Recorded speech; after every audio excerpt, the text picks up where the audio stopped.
This is a great honor for every fan of the Dallas Cowboys. I'm honored to be in the NFL.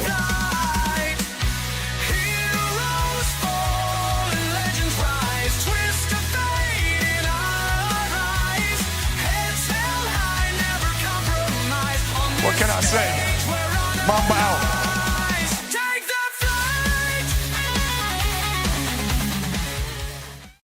Them people.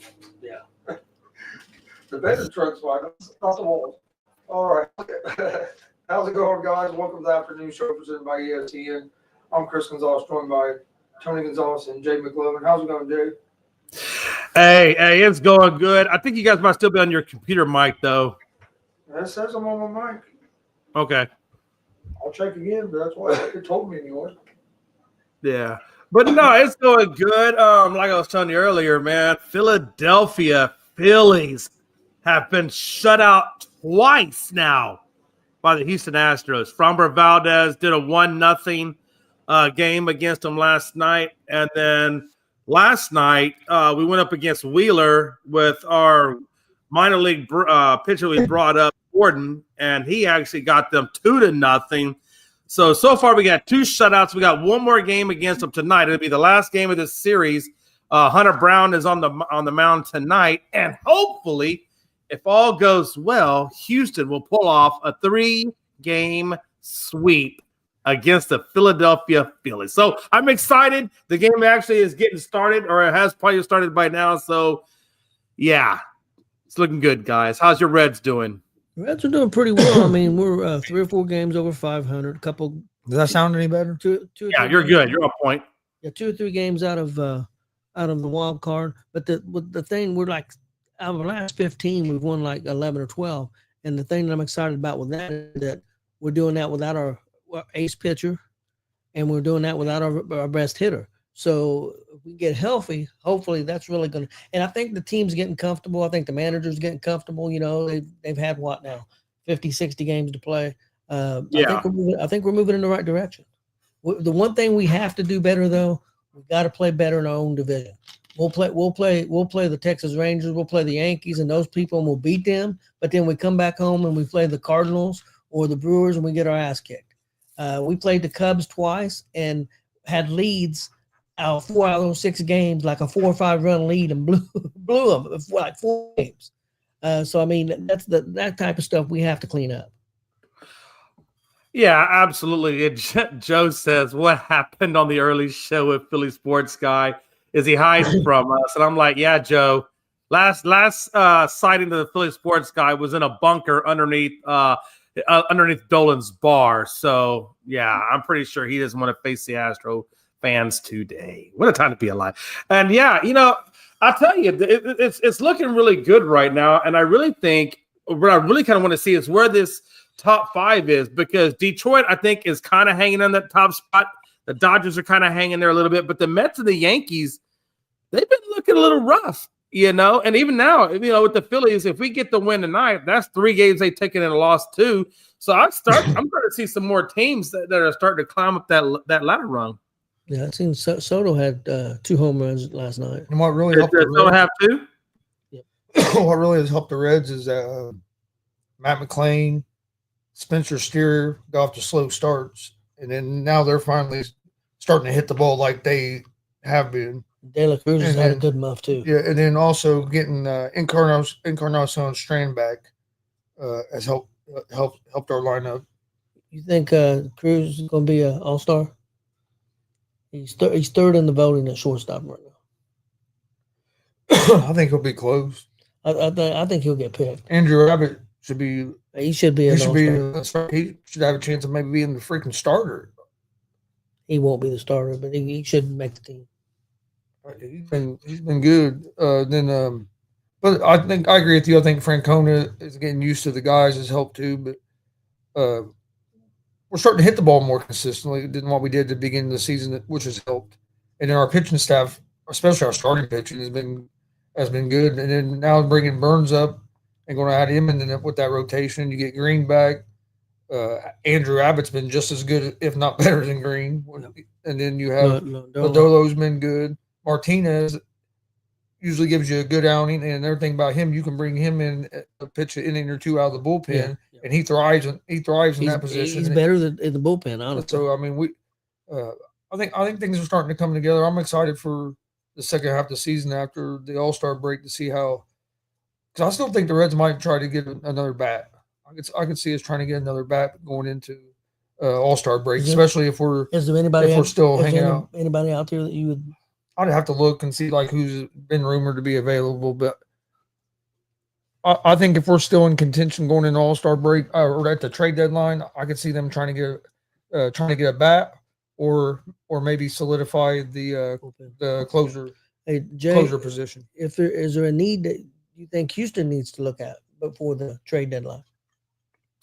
Yeah, absolutely. Like I said, our biggest thing still, even though we've been able to do well with it, I still feel like, our pitching, right? I mean, right now we're on a makeshift lineup of Valdez, Hunter, and then pretty much everybody after that are just various either relief pitchers or guys that we've called up. So I still think maybe I would either look at bringing in at least one more starting pitcher. That way we can keep Gusto in the bullpen. So I'd like to see him either get a pitcher or get a really good, outfielder, primarily looking at left field. I think is what I would like to see them do. So I'd like to see them get another bat in terms of being a left fielder, and I would definitely like to see them get a pitcher. Either one of those two positions, I would like to see them do. If they can do both, I'd be happy. But if they can get at least a pitcher or an outfielder to play left field with the bat, man, I'd be ecstatic. Another thing the Reds have to do, you got to clean up some of the dumbass, just stupid base running mistakes and lackadaisical defense at certain times. Like last night, we killed ourselves and we made one error, but then we had some other just Espinal gets picked off at second base, like in an inning where we could have scored runs. I mean, we hurt ourselves last night with some mental errors, and that's something we're better at this year than we were last year. We're still not where we need to be on cleaning up some of that stuff. It's better than what it was last year, but it still happens too much. Joe, yeah, man, go to Chicago and kick that ass. I'm sure you're talking about the Cubs, I think. So. Yeah, no, he's talking about the Cubs. Yeah, he definitely not worried. He ain't worried about the White Sox as much as the Cubs, right? Them are the ones you got to worry about sometimes. You get those teams that not real good, and you go in and you screw the pooch. Oh yeah, and we have lost a game to the White Sox, so it's not like we went in there and swept them by any means, right? But I'm looking at our roster, and it looks like that fucking game. Yeah. Guys, let's talk about the NBA draft. Of course, the number one pick in the draft by Dallas, Dallas Mavericks, of course, was given to them by the NBA. Nobody will convince me otherwise. They took Cooper Flag. Guys, what would you rate that pick? ESPN says it's an A. Do you guys all agree it's an A? And then some people another question people are asking, do you think, and I think it's a high ask for a 19-year-old kid, do you think Cooper you think Flag will average 20 points a game next year? Well, that's a big ask. I think he'll have a lot of open shots, as long as they stay healthy, right? If Kyrie's healthy, I don't even think Kyrie's starting the season off. I think he's going to still be on the injured list. Talking about January. I'm saying I think, so that's a hard one, man. That's a hard one. I think Cooper's going to be good. I think it's going to take him maybe a little bit of time to adjust to the NBA game. Any rookie, it's going to take them a little time to adjust the NBA game. So I don't know. That's a hard one to say. He definitely has the tools. He plays the offense, defense, great. He's a good teammate, assists, rebounds. How many points you say? 20 points a game. I think he'll be close. I'm gonna say probably 17 to 20 range. I was gonna guess 15 or 16, but LeBron James averaged almost 21 points as a game as a rookie. But with Kyrie not being there, so I mean, if to average 20, that'd be big if he does average 20, especially if you're going by like some of the other players like that. But I would say probably around 17. I mean, and the thing that makes me kind of feel that way is like I hear all these NBA players talk that have played with them, like played with them last summer in the Olympic workouts, getting ready for the Olympics and all that stuff, and like they couldn't guard, like they have trouble guarding him then, and you know what I mean. And he's young, he's getting older, so I think just hearing other NBA players talk about him the way they talk about him, and they've played against him. I think he's going to be a big star. And he's going to be really good, and it wouldn't surprise me if he's around that. I'm going to say 17 to 19 point range, somewhere between there as a rookie. Okay. I think with Cooper, I'm not really so much worried about the points. I think the points are going to be there. I just want to see his shot selection, his ability to command, to work within the team, work within the concepts, defensively, his aggressiveness, his rebounding, all the other things, right? All the field goal percentage, the 3-point percentages, not so much the points, but just how well is he adapting, free throws. I mean, I want to see the whole game as a whole and not just worry about the points. I think his points are going to be there. Well, right? That's the other thing. The reason I think he's going to have a real good year too is if you hear people talk, he's one of them like ultimate team guys. He's all about the team. He's not about himself. So that's another reason I think he's going to go in there and do good as a rookie, because it don't sound like he has from just hearing other players talk about him, it don't sound like he has that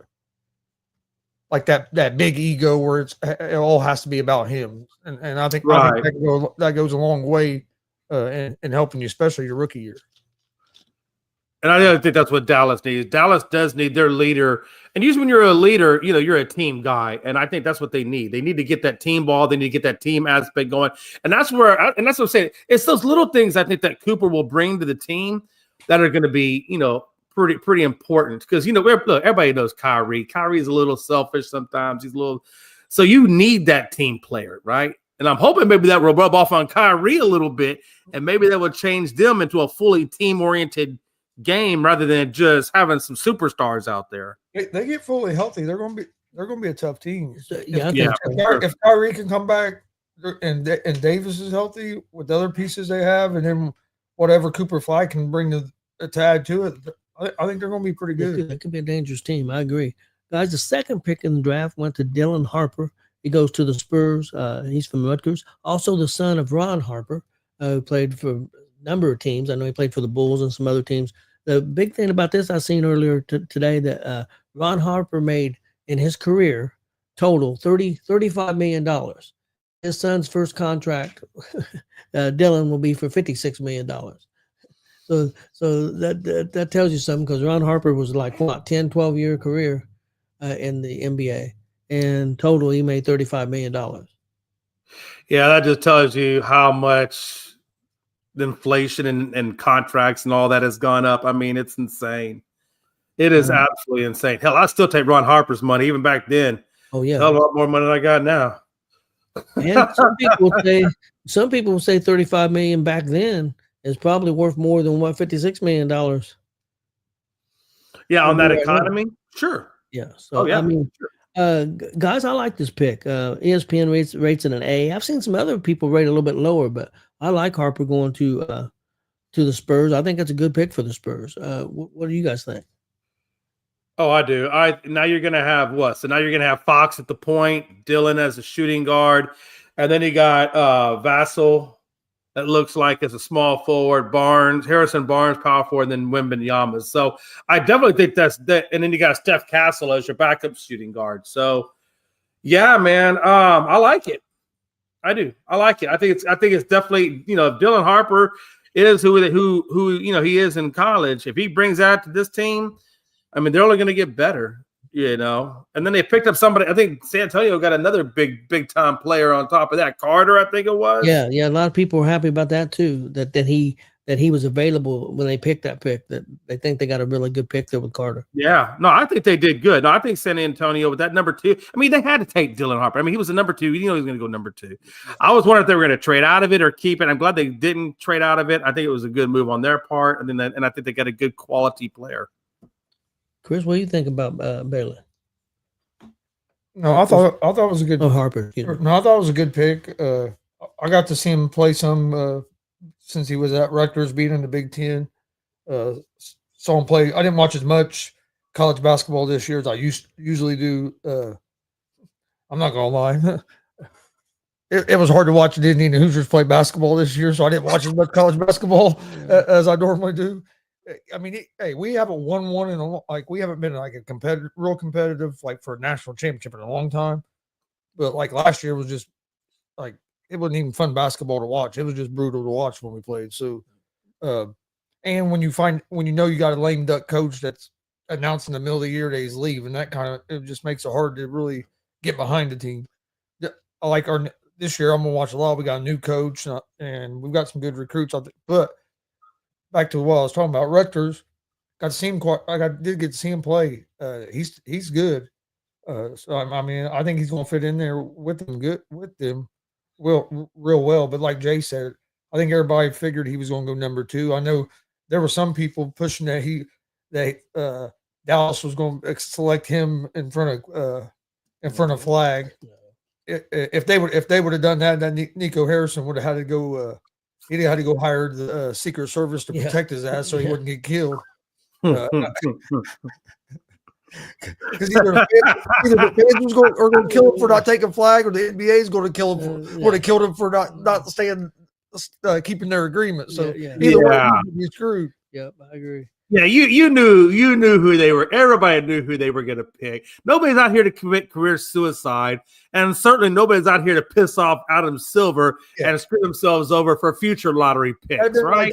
That'd been like if when Cleveland had the number 1 pick, if they wouldn't have took LeBron James, like everybody, you know what I mean? Everybody knew they were if they would have not taken Cooper Flag, it'd be a hell of a lot more than a damn coffin, fake coffin. They'd have had the real coffin, and that'd have been a real hearse.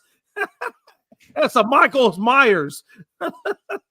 Could you imagine if Dallas fans, after you trade Luka, then in the draft you took somebody else instead of Flag at number 1? Oh, number 1 pick in the draft. Yeah, they Dallas Mavericks choose Hassan Yang from China. That would have been awesome. You would have never seen that dude again. Hey, I do think Mike liked our reels. I'm pretty sure Mike's watching, and Mike. I'm not trying to skip way ahead, but since Mike is in here right now or watching, I just wanted to tell him that he was wrong about the Chicago Bulls. They took a guy of color. He may be from France. He may not be the darkest of color, but they did take a guy of color. Now, he did say it's probably a white guy, but he did say it was going to be a European. That's my point. He wasn't exactly wrong. They did take a guy from France.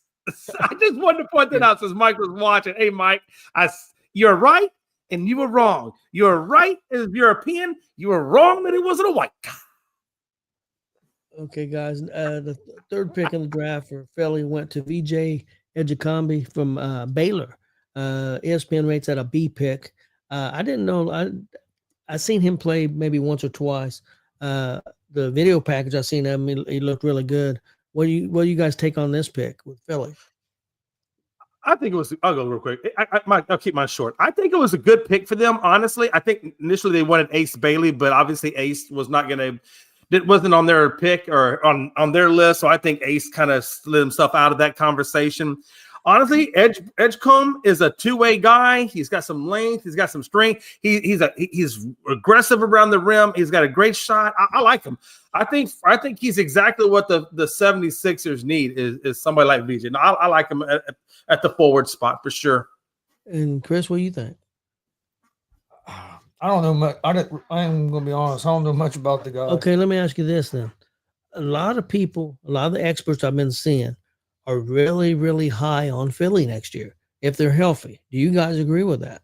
Maybe I just because the season was so bad last year for them, and I know they had a lot of injuries, and I know they got Maxey who really stepped up and is really good, and of course, you know, they got a guy who's been a former MVP, but he played 22 games last year maybe. So are you guys really? Some people are saying that they could win. Some people think they could win the East if they're healthy. Do you guys think they're that good? What do you think, Jay? What team was that again? Philly. Oh, Philly winning the East? Yes. No, not at all. No. Yeah, some people think if they're healthy, that they're a super dangerous team. I think they're a good team when they're healthy, but no, not at all. No. The problem with that is that if in that statement is about the size of Texas, because we've been. I mean, that's what we say for the last 10 years. Sixers have a great roster if they can be if Embiid can stay healthy, or if one of their other, it's usually Embiid, but or if they're one of their other stars, like, yeah, I don't have no faith in the Sixers to do anything. And I hate to say it until they probably move off Embiid and retool. And Embiid's a hell of a player. He can't stay healthy long enough to be on the court to help him. When he's on the court, dude can play. He's he's pretty unstoppable when he's healthy, but the problem is you only get him for maybe 20 games a year. Is it just me? But when I pull up there, because I wanted to find out who their shooting guard was, I knew Tyrese was the point guard. But when I pull up their roster, everybody has, and I don't know if you can see this good enough, the whole damn thing says day-to-day on it. If that's not an indicator of some BS on that team, I don't know what is. Literally, the only one that doesn't have day-to-day next to them is Edgecombe. I'm just saying. But no, if you look at it at face value, if they do go into the season healthy, you got Maxey at the point. You have Edgecombe, who is a playmaker. He's explosive, at the shooting guard. Paul George, I don't know about Paul George, but then you got Justin Edwards, and then you got Embiid. I mean, it's not a bad squad, right? It's not I think it's I don't know, maybe they go into 5th, maybe 6th, 7th spot, somewhere in that neighborhood, or maybe they vie in at the edge of the play-in, but they're not going to make it to the finals. They're not going to make the Eastern Conference Finals, but I do think they can make it in the playoffs. With that squad, if they're healthy, I definitely have them in the playoffs, but I don't have them in the Eastern Conference Finals. Okay, guys, at number 4, Charlotte Knuppel, another Duke player. Matter of fact, Duke had 3 go in the top 10, so that was pretty good. So ESPN rated Knuppel a B pick. I like Knuppel. I think he's a hard-nosed dude. I think he's a really good player. I know Charlotte has struggled. Is this going to help Charlotte turn the corner? Maybe not, but I still think it was a good pick for them. What do you think, Jay? Yeah, absolutely. The Charlotte actually has another 3-point specialist on their team. I forget the guy's name offhand, but I know so this actually would be, now they'll have 2 3-point sharpshooters to go along with LaMelo and company. So this actually is a nice little pickup for those guys. And he's a tough guy. Knuppel's a tough, very tenactic kind of guy, right? I mean, and he's got a great shot. So it's a good pickup for them. Honestly, this is the one that I really, really, really wish the Rockets would have had the opportunity to draft, because I like Knuppel. I think Knuppel's the kind of guy that I would have slid up into that roster for the Rockets and at starting 5 and with what we had. And I think we would have been on point. But it just didn't happen that way. So, yeah, he's got a good defense to him. He's got a good 3-point catch and shoot. All around great role player, man. Perfect. Yeah, team guy. Chris, what do you think about Knuppel? Yeah, he's a good player. He'll help out Charlotte. Charlotte's just one of them teams, though. It seems like they can't ever get over that hump and get going in the right direction. They'll start to get going in the right direction, and Melo Ball gets hurt, or something always seems to happen. But no, I think it's a good pick. Okay, number 5, Utah took Ace Bailey, guys. ESPN rates this an A.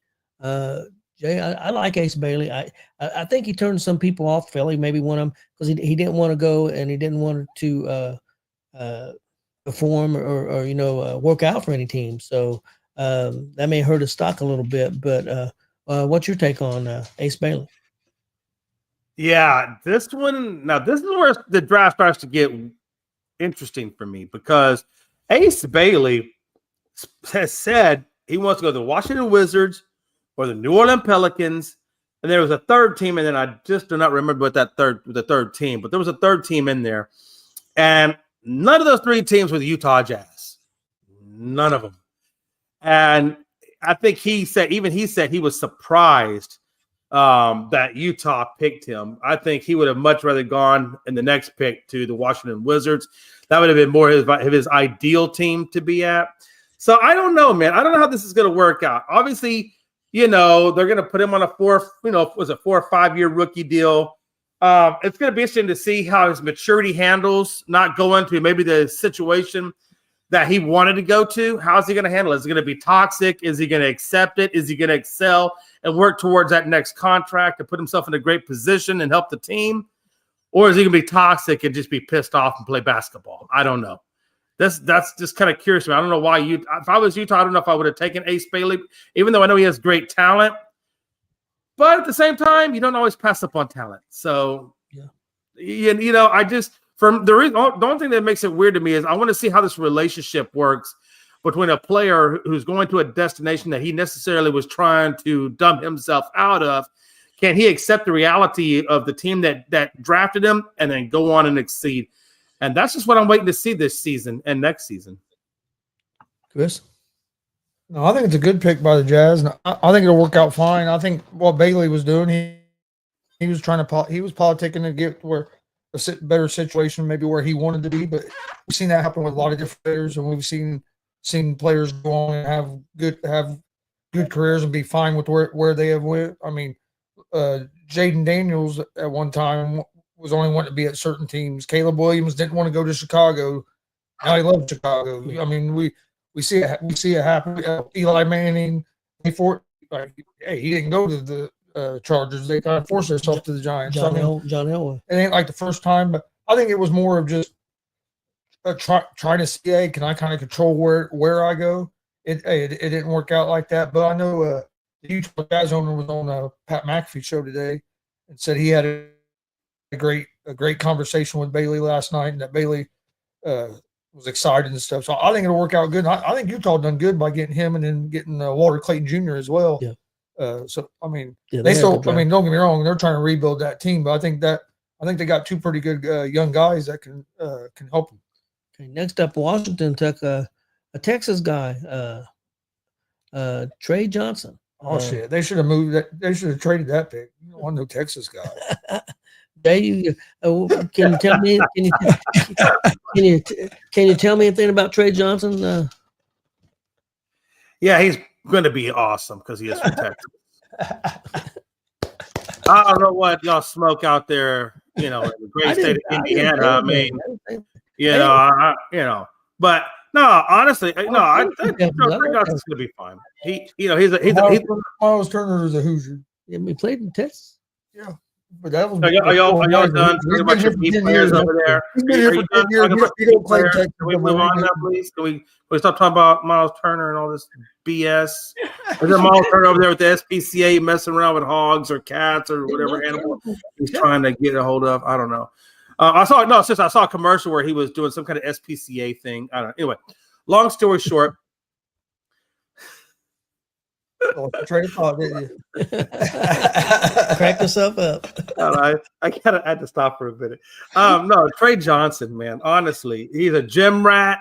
He's a good scorer. I think he's going to do well for Washington. Washington needs guys on there that are team oriented, that are gym rats, that are dedicated to profession. And I think that's what you're going to get out of Trey Johnson. So I like the pick for Washington. I do too. Chris?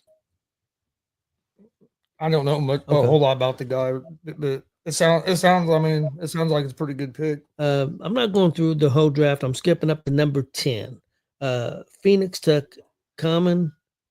Again, I'm not going to pronounce his name right. Yeah, that was Malachi. McCulloch. Yeah, he's the guy from Sudan. Was walking down the street when he was 13 years old, and a guy on a motorcycle stopped and said, "Hey, you should be playing basketball." He had never picked up a basketball before. So he went to a basketball camp, and the rest is history, man. The dude is the 10th pick in the NBA draft. He's like 18, 19 years old. And the thing I was impressed with today, Jay Bellis was on TV today on McAfee's show and talked to a guy that does all the interviews with the kids, like for the draft, pre-interviews or whatever. He said that was the best interview. And he does this every year for the NBA. The best interview, his name's Marks, that does him. I forget his first name. Said this was the best interview he's ever done. Said he was blown away by this kid. So and I know I seen a piece on him. I was really impressed with him. I guess he is Cooper Flagg's best friend. Their best friend. So, I mean, I'm really rooting for this guy. I didn't know a whole lot about him before this. I seen him play in the tournament a little bit, but I'm hoping he does really well.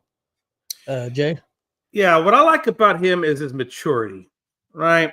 His game, he has very, when you listen to him talk, when you listen to him speak, when you listen to his values and the way he talks, you can tell that he is very, very mature. And that's what I like about him. He's not going to be a head case like a John Morant or doing stupid stuff or whatever. He's a very centered, focused kid who has a really good support system behind him. And I think he's very, very athletic. He's about 290 pounds, so he's solid.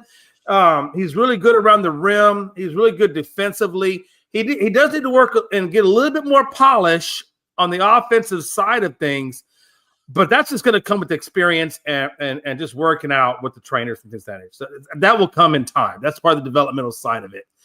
What I don't understand is why didn't they go get Mark Williams from Charlotte via trade, which is exactly the same guy in terms of skill sets and height and weight. He may be a little bit lighter, but I don't know why you get two of the same guy. That's the only thing I'm not really quite sure of, unless they're doing it as to have him come off the bench, and then that way you'll have two tall guys on, one off the bench and one in the starting rotation. That's the only reason I could think of why you would draft the same guy twice. I think I see what you're saying, Jay. I think Williams has just got more experience, and I think they're trying to get better quick. And I think they definitely think they have something with the guy they drafted. But I think being 18, 19 years old, he may be 2 or 3 years away. So this one may be, they're not going to throw him in and to the Wolves right away. So I think he's not a project, because I think he's a lot better than that. But because I think he's going to do well. I mean, he's a real good defender, rim protector, and he's also, even though he's not the great biggest guy, but I think they said he still weighed 258. I think he's a real good rebounder. So real good on the offensive glass. So I think it's a great pick. But I think I was a little surprised by them picking up the guy they did. But well, yeah, and you got to remember too, that team right now is straight up full of, or was, when they went into the draft, they were straight up full of guards. Yep. Their tallest guy on their team was 6'8". Yep. So you can't put a 6'8" guy at the number 5. It's going to be too hard. So they had to draft a tall guy. That was their one positional need that they needed desperately. And Malik was the number 1 guy at that position. So they got the number 1 guy in this draft, right? The next one would have been Queen and the other guys behind them. But they got the number 1 guy that they needed. They really did need to draft him. And that was actually a good move on their part in that Houston trade. So, yeah, they did well. What do you think with that pick? No, I think it's a real good pick. I got Malik's tough. I watched him play. I saw Duke play quite a bit. So, yeah, I think it was a real good pickup for them. And I want to talk about Phoenix here in a second. But the last pick I wanted to talk about was the guy that we talked about a few weeks ago. Jay had brought up the guy from China, Hassan Yang. He ended up being a little bit of a surprise pick, going in the top 16 with the 16th pick in the draft. Ended up getting traded. He'll be a Portland Trailblazer. Jay, he was right on him. I watched some YouTube videos of him here a couple weeks ago, and he looked pretty good. Looked pretty impressive. Looked like he's a smart ball player too. Don't be telling Jay he's right. His head will get even better. I still think he's a little bit of a project, but I mean, I'm not a project. I've been polished for a little bit. I think it's a little bit of a reach for the 16th pick. That's just my opinion. It is. I don't know why they went that early, because even I told you guys when I was talking about him, I said he's coming out of China. I don't know how much tough competition he has actually faced. I felt like he was at least I felt it was going to be a day 2. I thought second round for sure. Somebody will take a flyer on him in the second. The fact that he went 16th, I think even he was surprised, because if you watch the draft, he wasn't sitting in the green room. He was in the audience. He wasn't have talked about when they brought everybody up on stage. That dude was up in the bleachers with the dude that spent $25.95 to get into the draft to go sit down and watch him. So this dude's like, "Hey man, I think they just drafted you, guy. Are you part of the whole process?" I mean, he just comes out of the crowd like he's way up there. Like, I just thought it was kind of funny. It was very unassuming and very funny. Even Pablo agrees. No, but I will say this, guys. I'm going to kind of go back to an earlier conversation I was talking to you guys about in a previous show where I told you that China, that CBL, that league that they're forming over there, with all those universities to increase the amount of people from China or from Asia that will come over, the Asian Basketball League. That I think the guy from what was that? The one owner from the Brooklyn Nets actually invested in. Don't be surprised. I think at some point, maybe 10 years or maybe they'll trickle in. At some point, we're going to see a lot more Asian players in the league at some point. I definitely think that's going to be a real thing. Chris, what do you think about Yang? It surprised me that he won at 16. Me too. But we'll see. I mean, I was impressed with what I've seen on tape. Of course, he's not playing NBA caliber players. So that's the thing. Now it's going to take a little bit of a project, but I think he's a guy that could pay off. I really do. Hey, one thing I want to point out, when I was watching the draft, the funniest part of the draft to me was watching Colin Murray Boyles get selected by Toronto, because that dude literally said "fuck." And you could read his mouth. I read the word "fuck" really good. I say enough and I can read that lip. And that dude went like this. He was "fuck." And then he got up and he stood up and he started hugging people, this, that, and the other. But you could clearly see he was not happy about being drafted by Toronto at all. Yeah, that's interesting. Guys, I do want to talk about Phoenix a little bit. Looking at the roster, of course, they got the guy with the number 10 pick that we like. They, like I said, they got Mark Williams, so they got two centers now. They got Devin Booker, of course. They've got Dylan Brooks now and Jalen Green. They got Grayson Allen. One part that I think they really need help at, their starting point guard is Tyrus Jones. Average 10 points a game, but only 5 assists a game.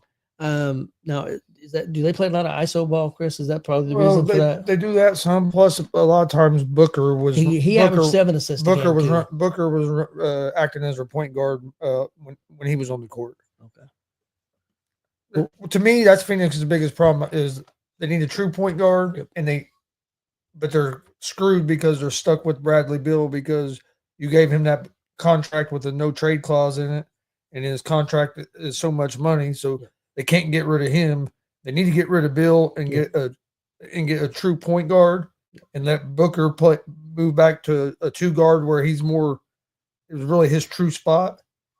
And I think they would be better off. I like the moves that they made, but that Bradley Beal move that they made a couple years ago was still handcuffing them like it has the last couple years. Jake, and Jalen Green play a 3? Well, right, yeah. No. I think he's still definitely a 2. I would not put him at a 3. You know what I'm saying? I think he's definitely a shooting guard. I always get messed up with these numbers. 2 is the shooting guard, correct? Yeah. You can play. Yeah. He's big enough. You can play him at the small forward position. I'm not saying he doesn't have the height. I just don't know that's his that's just not his natural. I don't know. If he's 6'4", do you really want to put a 6'4" as your forward? I mean, you could. We see teams play small. I mean, if they go small, you got to think you're correct. The NBA's really became more positionless than anything. We just absolutely that. We still say guards and forwards and sitters, but the centers play. We have centers that play point guard. So it's I agree, and that's what I'm saying. It's like if they go small ball, then yeah, sure, maybe you move them over to forward. It's not his natural position, but you can move them over there. If you got like a true point guard, and you wanted to start a point guard and Booker and Green. I mean, they can make that work if that's what they wanted to do. There's going to be times Booker's going to play the point. so he would move down to the 2 position. I think that move that they made helped them. But again, like you said, the key for them is try to find somebody to take Bill. And I don't know. And like I said, with no trade clause. Well, the way they had their current depth chart set up, they got Booker as the point, Green as the shooting, Beal as the small forward, Dylan Brooks power forward, and then Mark Williams is your starting center. And then they got McCulloch in the second tier. So, and of course, that always changes when they do things. They'll do different combinations, whatever. Global lineup. It's not. It needs a little work, but the one thing I like about Dylan Brooks' game is I do like the fact that he can get in your head. And sometimes that psychological aspect of basketball, that's a big thing. He didn't do bad for the Rockets. I mean, they made it to the second spot with him in the starting lineup, so he's not like he can't do it. Every team needs a guy like that on their team. The Warriors had Draymond. I mean, you need a gritty guy like that. And look at this. Which way has Memphis went since they got rid of Brooks? I know they haven't done well at all. There was a lot of people mad at him because he was talking shit to LeBron and during that series and stuff. But if you look, that team hasn't been the same. That team wasn't the same after they got rid of Brooks. Hey, it's funny when you were talking about small ball. Bradley, I didn't realize Bradley Beal is only 6'4", and they got him slotted in the small forwards position. They've got a lot of guys 6'4" on that team. I mean, but that's what they are. Yeah. That team is just nothing but a bunch of guards. Yep. And like I said, the tallest guy they had was 6'8". Yeah. I don't know. We'll see. I don't know what to think about this Suns team. There was a time previously where they did a lot of small ball. Back when Steve Nash was there. Remember when they had that little fast run and gun team? Yeah. Now, they had a lot of small guys back then. Yeah. I don't know. We'll see. We'll see what happens. Okay, guys, real quick before we get out of here, I've got the top 20 NFL players of all time. Jay, you want to take a guess who this was done by CBS? Okay. Who's number one? You want to take a guess? I'm only gonna say I don't know this, so I'm just taking a wild guess, and I'm just gonna guess because of what he's done in the league. I'm gonna say Thomas Edward Patrick Brady. Yep, he is number one. Okay, guys. Okay, Chris, who you think number two is?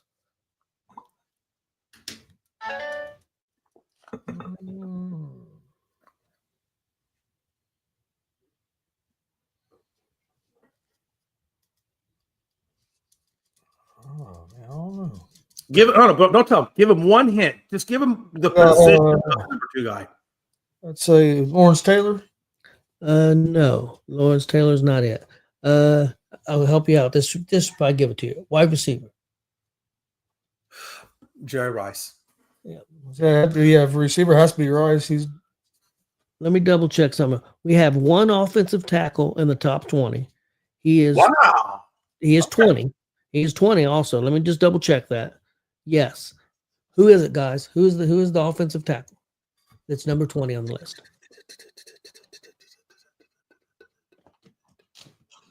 Just give us the team. Give me the team. Well, I'll give it away. Okay, don't give me the team then.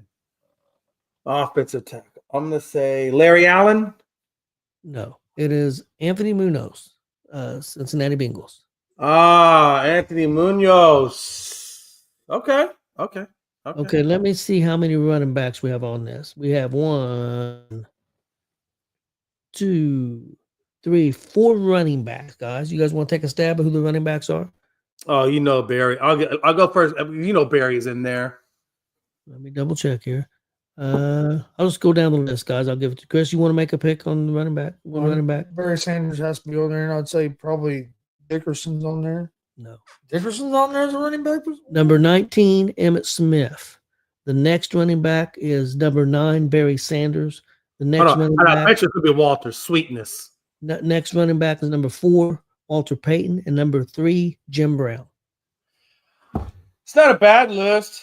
I don't know why I let Daniel Tomlinson or even Peterson in there. Peterson was a good freaking running back. I don't like the guy as a person, but as a running back, he was really freaking good. Okay, let me see how many quarterbacks, guys. 1, Marshall Faulk. 2, 3, Wow, 4, Marshall Faulk. Yeah. He was a hell of a running back too. 5 quarterbacks, guys, were picked on this list. Tom Brady was number 1. What other quarterbacks, guys? Joe Montana. Yeah. Marino. Peyton Manning. Yeah, I would go with Peyton. Okay. Are we Number 18, John Elway. Yeah. Next up, number 10, Dan Marino. Next up, number 6, Peyton Manning. Number 5, Joe Montana. And of course, number 1 was Tom Brady. Yeah. I think I Steve, wonder how far down that list Johnny Hugh was. Steve Young could have been on. Could Yeah. have been right up there as well. Let's see here. Defensive tackles. There are 1, 2.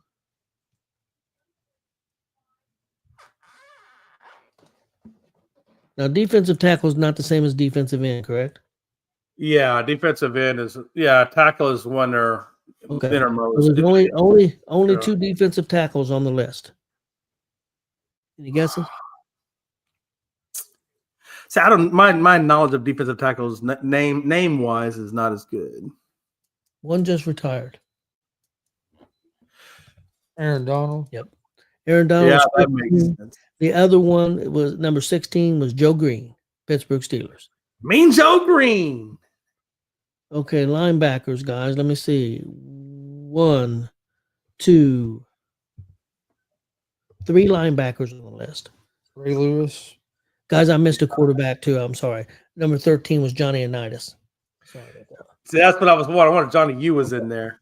Okay, linebackers again. There's 1, 2, 3 linebackers. Well, you know Lawrence Taylor's in there. Lawrence Taylor was number 7. Yeah. I think he said Ray Lewis. Ray Lewis, 14. There's 1 more, guys.